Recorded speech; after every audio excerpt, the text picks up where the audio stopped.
That was an amazing performance from the Super Falcons of Nigeria, especially in the second half. That's why it's football. Football is 90 minutes. You can't be leading 2-0 in the first half and you play against a champion of Africa. You play against the biggest team in Africa that have gotten to the final 10 times, 10 finals, 10 victories for the Super Falcons of Nigeria. Mission X completed. Mission X what? Completed. Yes, that was an amazing performance from the Super Falcons of Nigeria. Tell me, a more exciting final that you've watched in recent times in history of, the African Women's Cup of Nations. Massive performance from the Super Falcons. And of course, the player of this tournament, in my own opinion, Esther Okoronkwo, with a perfect delivery. She started the comeback for the Super Falcons after we were down 2-0 in the first half.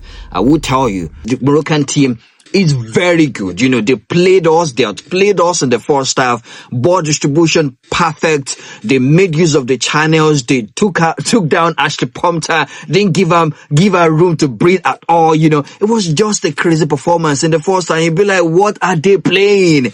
In the first half, it was just crazy because it was an abysmal performance from the Super Falcons. But in the second half, the substitution bringing in Babajide, for Ezo in that at the beginning of the second half, and also Echegini Ayinde scored the winning goal for the Super Falcons.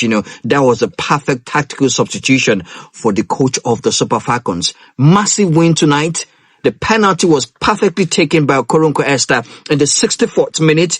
Ijamilusi Folashade with the second goal. That was just too good. That was in the 74th minute. And the winner, by Chegini, the 88th minute. At some point in the game when there was a penalty scare for Morocco, penalty scare for the Super Falcons of Nigeria, I felt, okay, that's the end of the game because Ghislaine Shebak, she's been fantastic in this competition. You can't even take that away from her. She scored as early as the 7th minute of the game and took a tally to 5 in the tournament.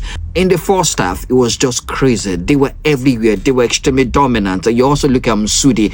I'm feeling particularly sad for Morocco because this is their second final and they've been beaten twice. They've just lost at home to the Super Falcons of Nigeria with an outstanding performance from them in the first half. But then, congratulations to the Super Falcons. They came back from 2 goals down and ensured that they managed the game in the second half, got their victory, and it's time to celebrate.